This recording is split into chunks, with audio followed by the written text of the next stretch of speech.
Olá, seja muito bem-vindo e bem-vinda ao episódio 17 do InspiraCast, a sua dose semanal de inspiração.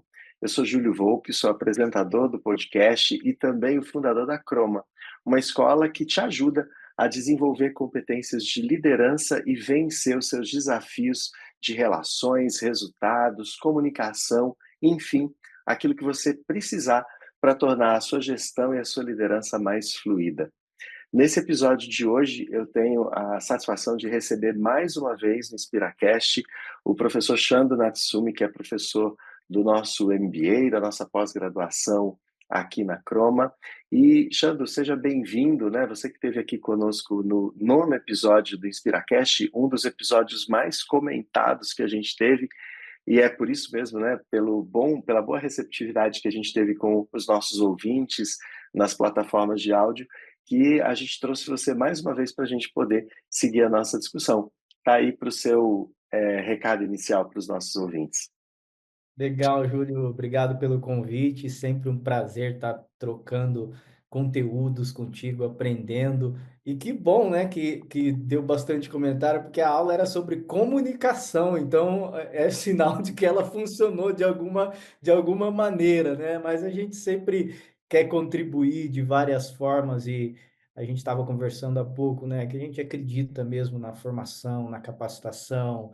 A gente acredita que uma carreira transcenda simplesmente o número, a meta ou o cargo, né? A gente tem isso dentro, eh, uma crença, uma questão de entender que o ser humano ou que o colaborador ou que o seja qual área for, ele é um pouco mais do que aquela rotina, aquele crachá, aquela meta.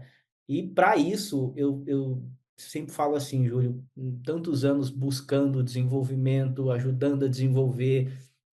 Hoje eu tenho uma clareza que, assim, a gente precisa se preparar sempre para o desequilíbrio que é constante, porque toda hora vai ter um pico que você precisa estar pronto, né? Não adianta a gente esperar aquela calmaria, a gente esperar que uma hora vai passar, a não ser que a gente mude radicalmente de vida, né? Se você, vai mudar radicalmente, ok, a gente tem ainda. Agora, do restante, seja de A, B, de banco, de cooperativa, ou de multinacional, ou de startup, ou da vendinha ali da esquina, é o mesmo problema, que é pressão, vendas, é ao mesmo tempo o contexto macro, porque tudo foi acelerado, porque todo mundo está conectado. Então, a gente compara com tudo, com todos, e cada vez sobra menos tempo, haja visto que o ativo são dois, né, dessa era moderna pós-pandemia, que o mundo é antes e depois, que é atenção e tempo. Esses são os dois ativos mais valiosos da humanidade para quem quer seguir carreira, até para quem quer ter uma qualidade de vida, né? Atenção e tempo. Como é que eu lido com isso? Acho que esse é o desafio. Perfeito. Você sabe que você trouxe uma expressão aí que chamou bastante atenção. Eu tenho o hábito de anotar as coisas que eu gosto. Eu já fiz a minha primeira anotação aqui, que é a gente tem que estar preparado, a gente tem que se preparar para o desequilíbrio. Isso me lembrou muito a jornada, né? Foi uma maratona que eu fiz para trazer para o Brasil a versão de um best-seller americano, The Job is Easy, People Are Not. E lá no trabalho de conversão desse livro para uma versão brasileira, a gente chegou a uma expressão também, a uma das máximas do aprendizado daquele livro, que é que o líder tem que sentir conforto no desconforto. Me lembrou muito quando você trouxe de se preparar para o equilíbrio. É óbvio que você traz um contexto, que é um contexto que se conecta muito com o que nós fazemos aqui na Croma, que é de desenvolver pessoas. Quando você fala que você tem que se preparar para o desequilíbrio, a gente está constatando aquilo que muitos teóricos já falaram, que o mundo está em uma efervescência cada vez mais fora de padrões, então não dá para você. A gente diz em banco, né, que rentabilidade passada não garante rentabilidade futura. Então, certos fenômenos acontecendo não garantem que a resposta tem que ser aquela que você, enquanto líder, gestor, executivo, como você disse, em qualquer tipo de contexto, estaria acostumado a dar. Possivelmente você tenha que revisar outros elementos e estar preparado para o incerto, estar preparado para aquilo que não está na sua frente imediata, no seu campo de visão, na sua obviedade, que pode desequilibrar completamente o jogo, né? E isso vem de preparo, isso vem de treinamento. E treinamento, não estou falando aqui necessariamente de ir para a sala de aula, óbvio que eu, particularmente, à frente da Croma, acredito muito que a sala de aula tem um papel relevante nesse processo. Eu não estou falando daquela sala quadrada, eu estou falando do espírito comprometido de querer aprender coisas novas, de querer desenvolver novas habilidades, mas o estar preparado é estar a caminho de ser melhor a cada dia, é não estar convicto de que já sabe tudo, de que tem todas as informações, todas as competências para responder a vários desafios. Poxando, você sabe que a gente aqui, né, na Croma, você acompanha bastante, já entrou conosco aqui em vários eventos, vários programas. A gente está aí chegando perto do segundo Croma Summit, abrindo a quinta turma do nosso MBA. E eu cheguei, depois desse ano e meio já de Croma em superatividade, a algumas conclusões. E eu queria discutir contigo 5 pontos. Esses 5 pontos são os que eu percebo dos nossos alunos e mentorados, aqueles que mais fazem com que eles venham procurar as nossas soluções de desenvolvimento. São os principais motivos, vamos chamar assim. E até como a gente está às vésperas da turma 5, eu queria convidar você que está nos ouvindo ou nos assistindo na sua plataforma preferida, que na descrição desse episódio tem um link para você acessar um hot site e se inscrever em um grupo para participar na próxima segunda-feira, dia 5 de maio, à noite, de um evento fechado, mas gratuito, né? Para falar sobre desenvolvimento de liderança e de competências. Então, se você tem esse desejo, essa necessidade, sente que está na hora de se preparar para o desequilíbrio, para sentir conforto no desconforto, segunda-feira que vem, dia 5 à noite, é uma boa oportunidade de você se juntar a nós da Croma e discutir um pouco sobre isso e conhecer um pouco mais sobre os nossos programas de desenvolvimento de liderança. E aí, Xandro, eu queria conversar contigo hoje aqui sobre esses 5 motivos. O primeiro deles é justamente esse que você trouxe, né? Os executivos, gestores, líderes, enfim, quem está se preparando para a posição de liderança, tem se visto cada vez mais em ambientes complexos, ambientes diferentes daqueles triviais que eles estavam acostumados a lidar, mesmo aqueles que continuam trabalhando há 20 anos no mesmo lugar, na mesma agência, no mesmo escritório, mas vem essa complexidade do ambiente e se veem pequenos, e aí não sabem muito bem a hora, ou em certos momentos até sentem que perderam o timing ou a hora das coisas. Como é que você enxerga esse primeiro motivo ou esse primeiro desafio? Eu tenho 2 pontos que eu acho importante a gente estruturar para a gente olhar para isso. Você trouxe um ponto interessante que é, mesmo na pessoas da mesma empresa, principalmente carreiras, né, bancos públicos, por exemplo, que é um público que a gente domina, atende muito, né, há muitos anos. Por que que essa pessoa se sente acuada? Por que que ela perde a confiança? De onde vem isso? Se eu pratico a mesma coisa há tanto tempo e muitos com excelência, né? Não é que pratica 20 anos mais ou menos. Não, entregou, já teve case de sucesso, já teve agências que mudaram de porte, já tive, enfim. A hora que a gente olha, Júlio, tem 2 fatores fundamentais que não existiam há 10, 15 anos atrás. O primeiro deles é a questão da comparação e da conexão e do próprio ritmo que foi acelerado por todo mundo estar conectado 24 horas por dia. Quando a gente busca isso, já era algo previsível que o próprio Google tinha uma pesquisa que chamava Mobile First, que já identificava isso em 2011. Falava, ó, o futuro, o celular é uma extensão do corpo humano. E aí vem pesquisas recentes e diz que a gente mexe em média 150 vezes por dia. Quer dizer, cara, só focar nisso nós vamos entender. Se eu mexo 150 vezes por dia, só é comparado a piscar de olhos, mastigar, fala. Quer dizer, alguma coisa já mudou o curso, alguma coisa já mudou o rumo de tudo. Porque eu estou aqui abastecendo uma ansiedade, abastecendo uma hiperconexão, e a todo instante parece que alguém vai mandar uma bucha aqui, falando popularmente, para eu resolver. Quer dizer, aí eu começo a perder o foco em alguns pontos, e o outro, Júlio, que aí no líder é indispensável, porque a matéria-prima do líder é o ser humano, não é outra, não é um software, não é é o ser humano. O líder, ele existe para moldar, para melhorar, para capacitar, para potencializar o ser humano.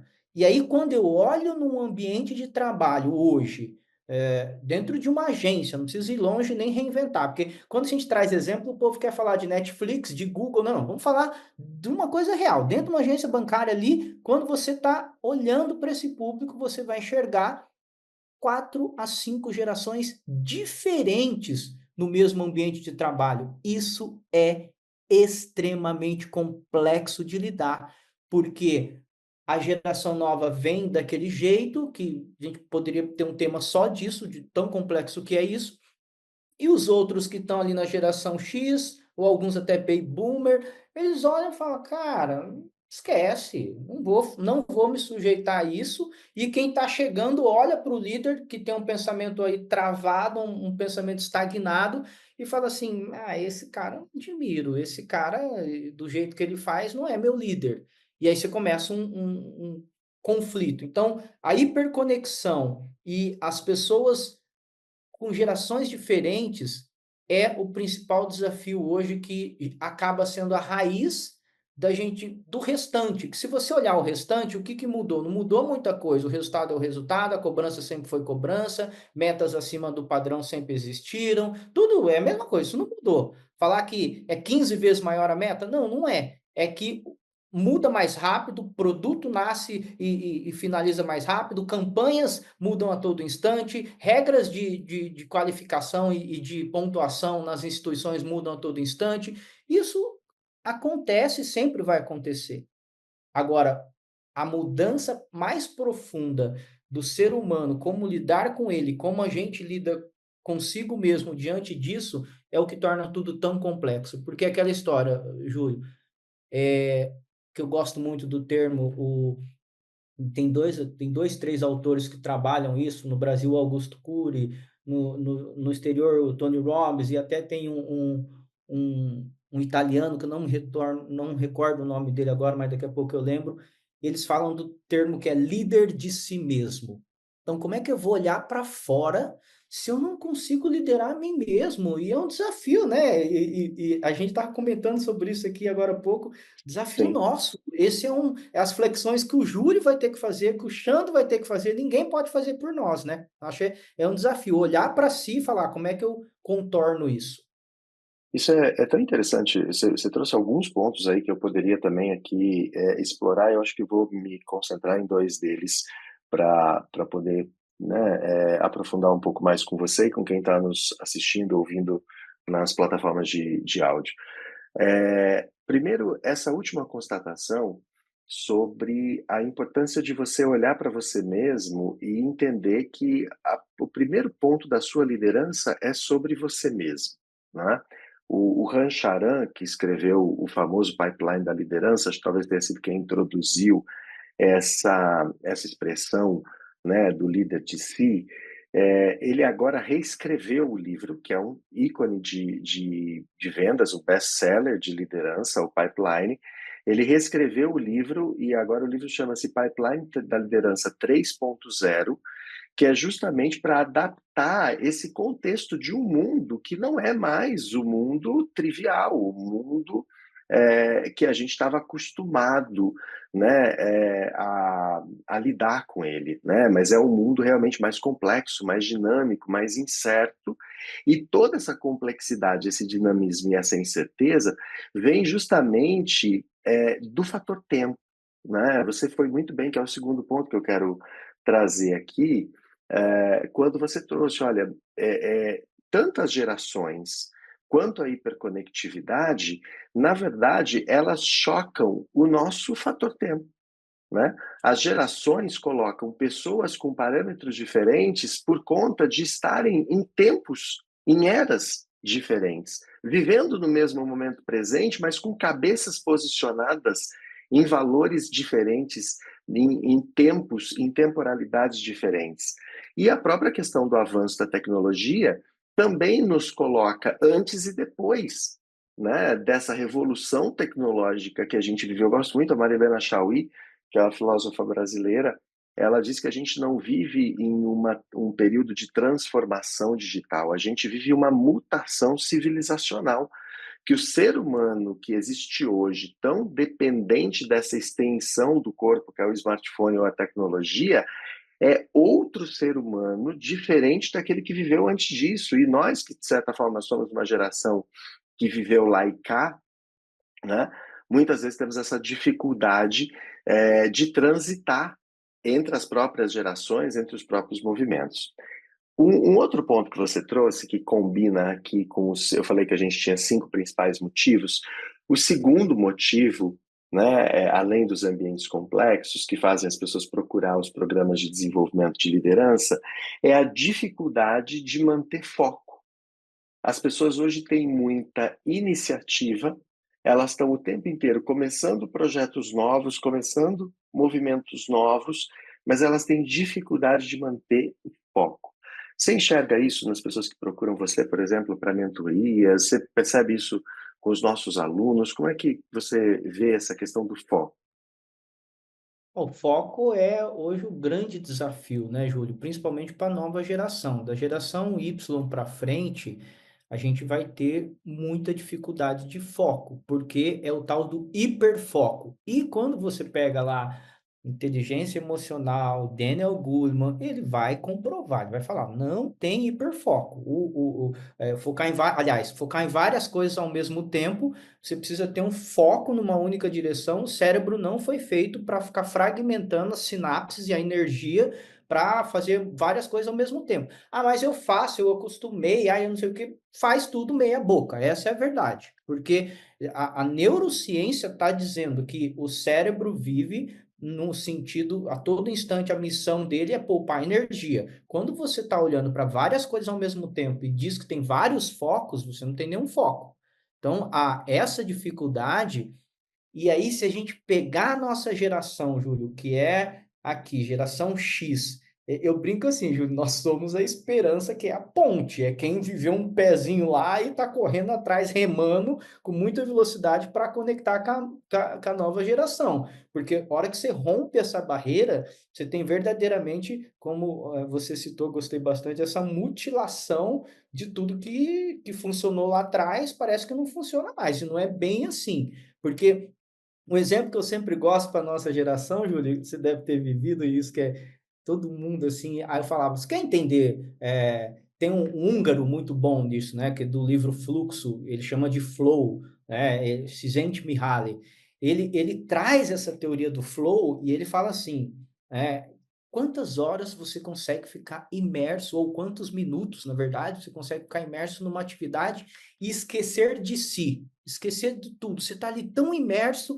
E eu falava assim, lá atrás, quando a nossa mãe mandava e obrigava a gente a estudar, o que que acontecia muito em casa? A famosa frase: tira o telefone do gancho. Não existia celular, não existia nada, você tinha uma linha telefônica e a mãe falava: tira o telefone do gancho porque você vai estudar, não quero ninguém conversando com você, não quero que ninguém atrapalhe. Então, o ato de tirar o telefone do gancho virou hoje um luxo. Quem pode tirar férias, quem pode passar um fim de semana e não atender, e não olhar o WhatsApp, não ligar celular, não sei o quê. Então, o foco hora que as pessoas. Aí já emenda em algum ponto, Júlio, que assim, se você está sem foco, você está perdendo o que é a prioridade. Se você perde a prioridade, você perde a produtividade. Se você perder a produtividade, você não vai ter resultado. Então, assim, quando a gente fala de foco, parece que é uma coisa romântica, parece que é uma coisa, como diz agora o jargão, um papo de coach, mas no fim das contas não tem o que fazer. Ou a gente reaprende a ter foco, e ter foco, Júlio, no ambiente principalmente de pressão, ele é o seguinte: é a sua capacidade de ajustar conflito. Porque se o teu chefe te ligar e você não atender porque você decidiu ter meia hora de flow, ter meia hora ali para tirar tudo da frente que você está procrastinando há muito tempo, você vai ter que se explicar, você vai ter que aguentar e de certa forma você vai ter que educar teu chefe que assim, pô, a hora que ele está fazendo aquilo nem adianta, ele deve estar fazendo aquilo, porque é isso. Então as pessoas querem, elas querem uma coisa sem abrir mão de outra e sem pagar o preço de outras. Então, a hora que eu falo foco é reaprendermos a administrar aquela atividade que o Csikszentmihalyi vai dizer que é uma atividade de profunda, contemplação, de imersão naquilo que você está fazendo. E hoje, Júlio, quantas vezes você está ali, mesmo em pessoas importantes e reuniões que a gente você olha, você está falando uma coisa, a pessoa está em outra, ou está no celular, ou está não sei na onde, ou aqui mesmo nesse ambiente que a gente está acostumado a dar aula, né, Júlio? Quantas vezes você está aqui se dedicando, e é assim, foi assim que funciona. Cada um tem um olhar, cada um tem um foco, e esse é um desafio. As pessoas querem resultado, mas não quer, mas por algum motivo não paga o preço do foco. Tem uma contribuição interessante aí, você falou do Daniel Goleman há um pouco tempo atrás, e ele tem um livro, inclusive, que se chama Foco, né? Sim. E ele deriva o conceito de foco ali justamente da capacidade que nós, seres humanos, precisamos atingir, que é a maturidade emocional. Ele fala, olha, é a sua maturidade emocional que vai lhe permitir estabelecer um estado de foco, onde você possa, de fato, se concentrar naquilo que é mais importante. E aí tem um detalhe que eu gosto muito, Xandro. Não funciona para a palavra foco, mas funciona para uma prima irmã dela, que é prioridade, né? Hoje a gente vive correndo atrás das nossas prioridades. Erro, erro. Prioridade no dicionário não tem plural. Prioridade é uma palavra singular, exclusivamente singular. Então, talvez o que a gente tenha que aprender é trazer para a prática algo que está no mundo do conhecimento, porque na vida real, pode ser que muitas pessoas estejam equilibrando muitas prioridades e equilibrando, sendo que não deveriam. Né? Elas deveriam estar, de fato, escolhendo aquilo que é mais importante e priorizando isso, e só depois da entrega do mais importante, elas poderem então escolher uma nova prioridade e com isso manter o foco, que é um dos grandes pontos.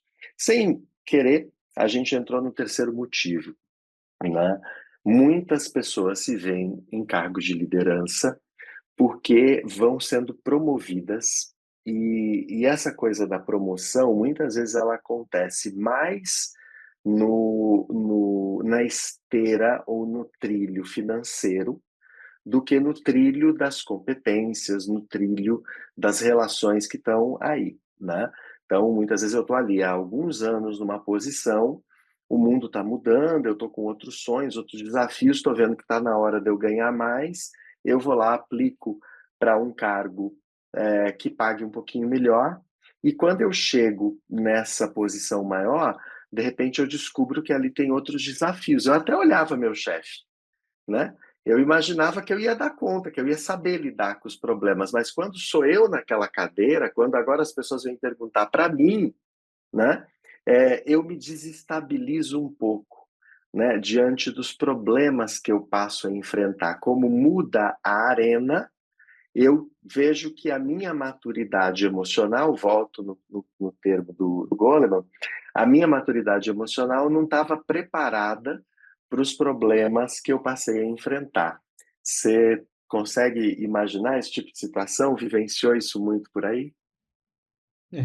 Bastante, né? Eu lembro um fato que uma vez uma pessoa me procurou, trabalhava em banco, ela falou, Xando, eu trouxe lá a pressão que estava vivendo, a não entrega, tudo aquilo, e falou, ó, mas eu não consigo fazer ao mesmo tempo após que eu tenho que fazer e a tua mentoria, e aí eu não sei o que eu faço e tal. Eu falei, ó, o grande desafio é você se manter agora e recuperar o resultado e ter um emocional para você sustentar isso, porque o ponto do desequilíbrio e a inteligência emocional ela passa por esses pontos, como você bem colocou, que quando a gente traz a inteligência emocional para a questão da prioridade, que é um exemplo que você trouxe, o que que desencadeia o erro de prioridade? É eu não mensurar a consequência do que vem se eu fizer ou não uma certa atividade, se eu entregar ou não naquilo que eu combinei. Então, a inteligência emocional vai assim: bom, vou negociar prazo, vou negociar volume, vou negociar alguma coisa, porque aí eu consigo priorizar aquilo que realmente eu preciso fazer, mas eu sei que eu prometi para todo mundo, e aí você tem que começar a rever quais são os acordos que você faz. E esse desequilíbrio das pessoas, quando elas procuram mentoria, procuram o desenvolvimento, e principalmente a questão do cargo de liderança, Júlio, a gente tem inúmeras pesquisas que começam a apontar que a nova geração, a Z, a Y, né, já está um pouquinho mais acostumada, mas eles não querem cargo de liderança, porque eles fazem essa conta emocional, eles fazem e falam assim: não vou, para ganhar um pouquinho a mais, não tem liberdade, todo mundo tem, vai, o povo fica o dia inteiro me ligando, etc, etc. Então, assim, o preparo para ser líder hoje, ele não é mais curricular. O curricular é a porta de entrada. O curricular ou você tem ou você nem vai poder aplicar para uma determinada vaga, porque tem 500 pessoas ali com mais currículo que o teu. A questão hoje é uma questão de sobrevivência num cargo de liderança. E sobrevivência não quer dizer simplesmente quanto tempo você vai durar naquela instituição. Sobrevivência, beleza, se você é um concursado público, você tem mais jogos de cintura para você ir fazendo, muda daqui, transfere dali, faz um downgrade, alguma coisa acontece na tua carreira.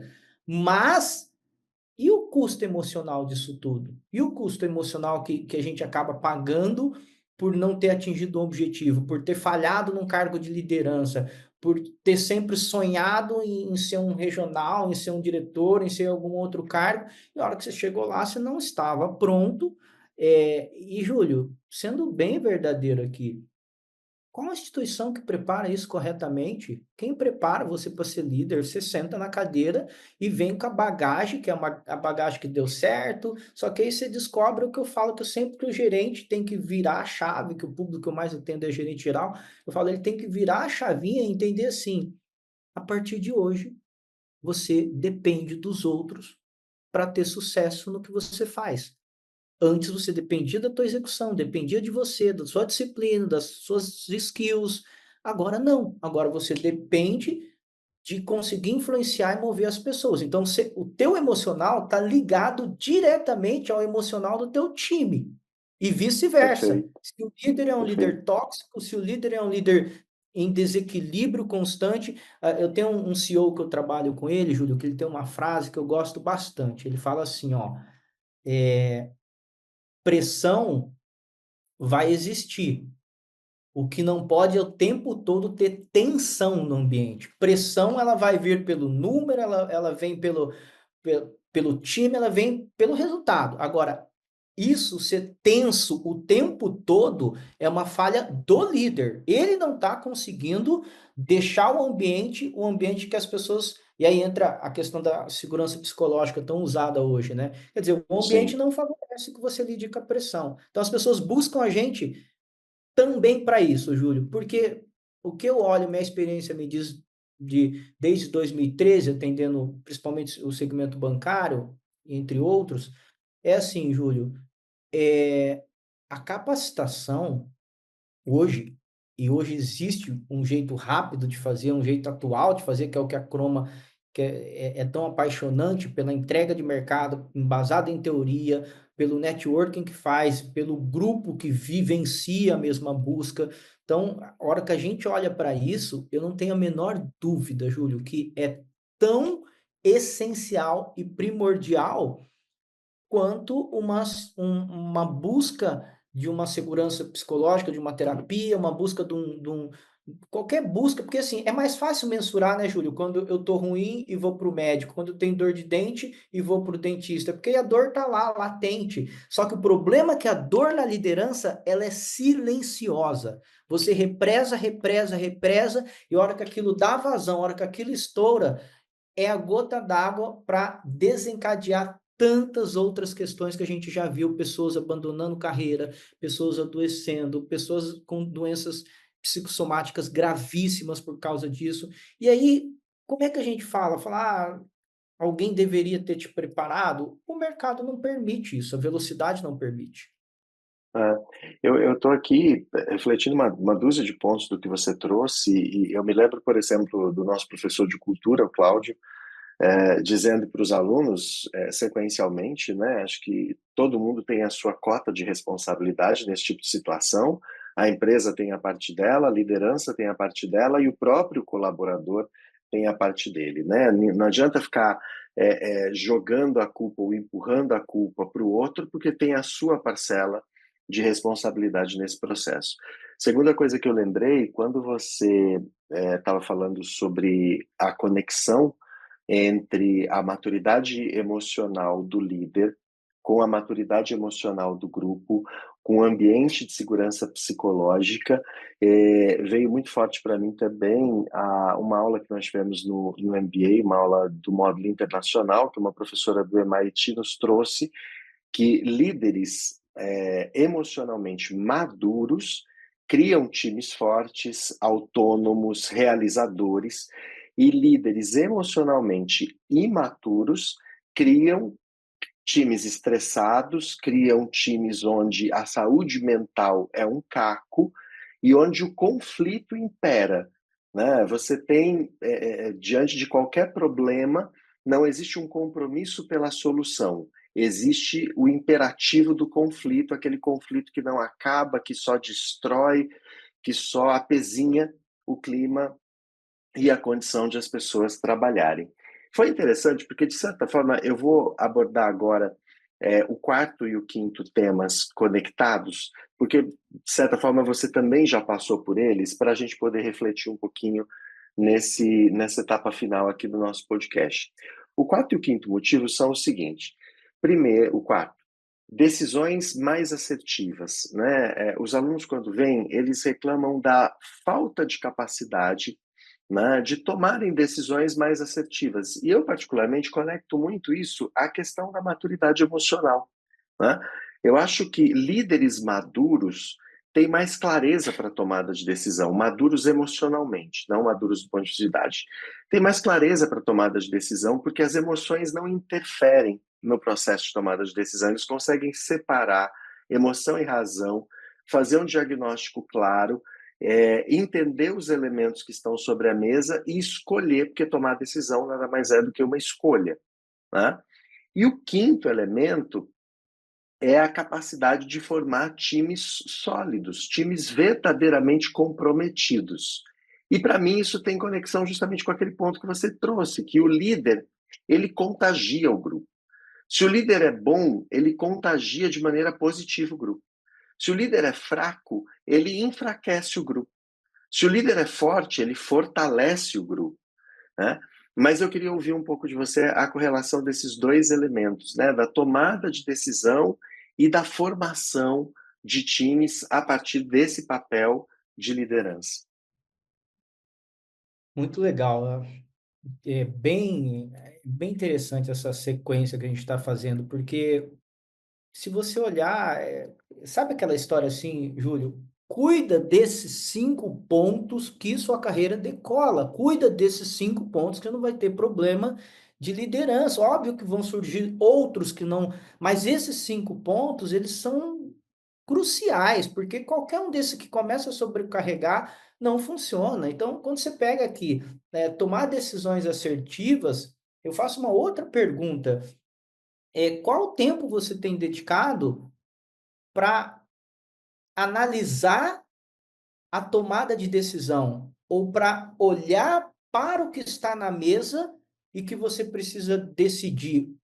Conecta de novo com a inteligência emocional, porque a pergunta é: você tem sido só reativo?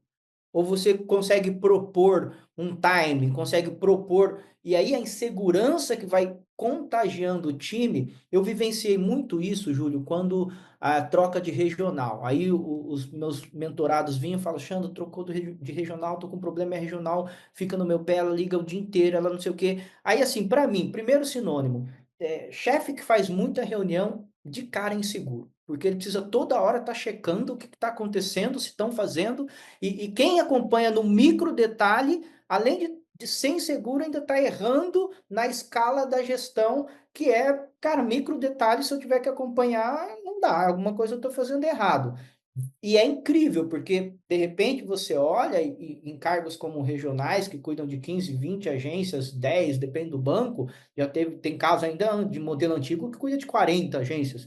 Aí eu falei, cara, é impossível cuidar de 40 pessoas, como é que eu vou fazer isso? Esse cara, ele nem tem essa opção, Júlio, de ficar no micro detalhe, porque senão ele enlouquece completamente, porque como é que ele vai olhar para todo mundo, os desdobramentos? Então, assim, tomada de decisão tem relação com a forma que eu estou refletindo, organizando, programando o que está na mesa.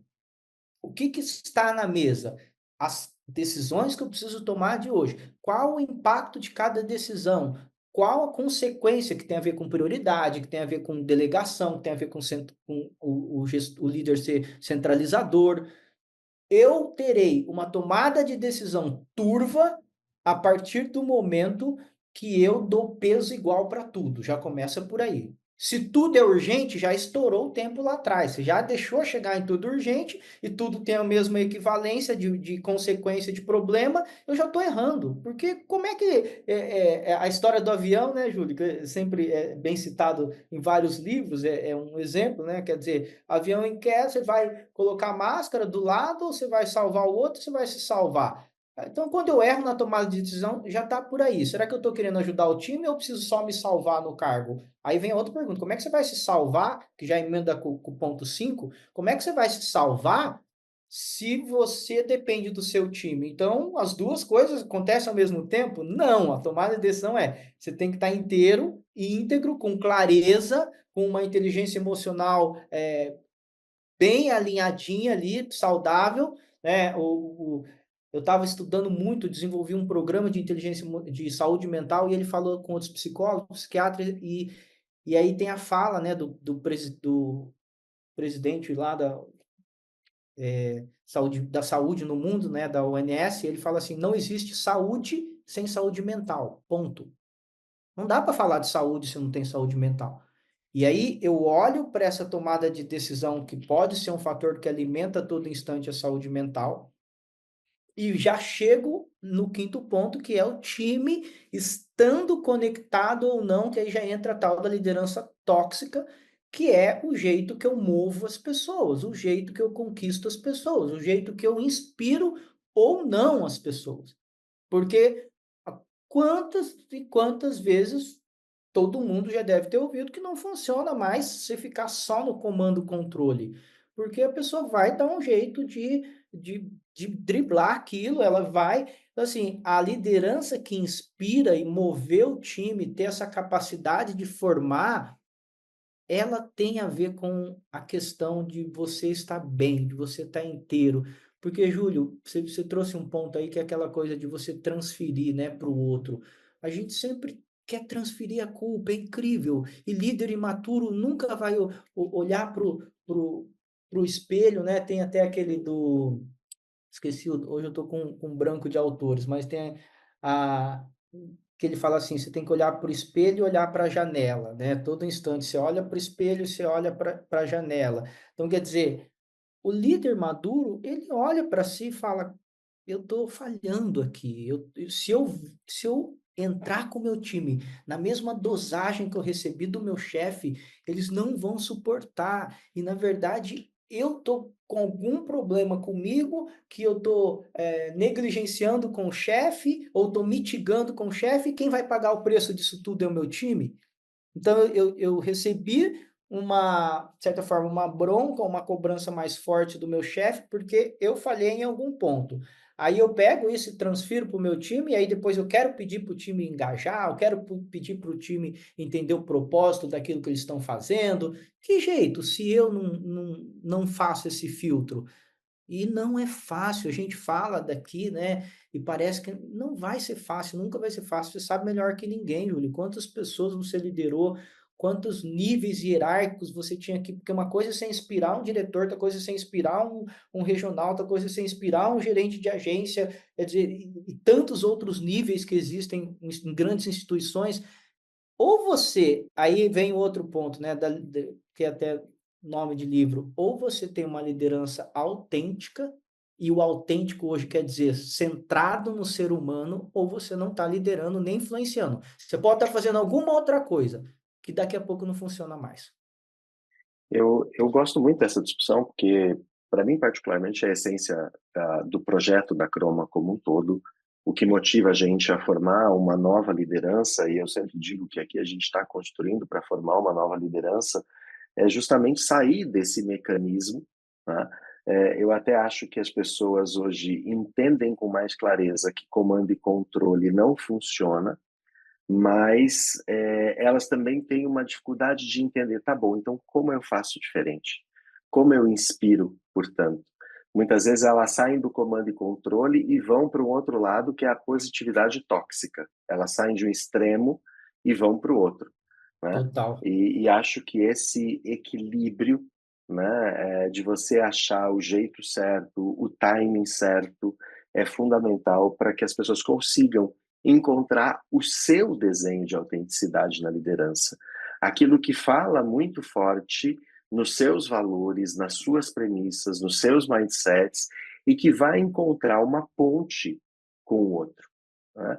Porque muitas vezes a gente está tendo aí líderes que estão construindo muros junto aos seus times, ao invés de construir pontes.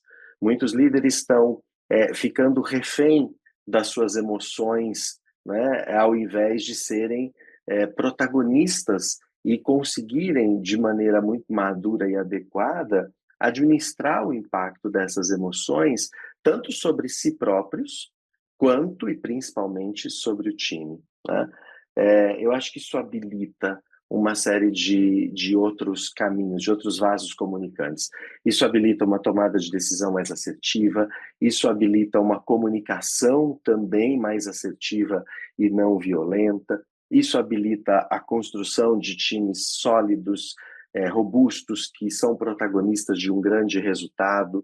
Isso habilita, inclusive, resultados sustentáveis e não aqueles resultados de voo de galinha que aparecem no último dia do mês e depois se desintegram completamente, né? Então, para mim, isso está na base de fato e deveria ser a prioridade de quem está em uma posição de liderança. O grande paradoxo nesse sentido é que as pessoas acabam se preocupando primeiro com a maquiagem e depois com a essência, né? E quando vão ver, estão ali colocando maquiagem em cima de maquiagem, em cima de maquiagem, em cima de maquiagem, e não estão cuidando de fato daquilo que é estruturante. E esse é um dos nossos convites dentro dos nossos cursos de desenvolvimento de liderança. Para você que nos acompanhou até aqui, eu quero agradecer em nome da Croma.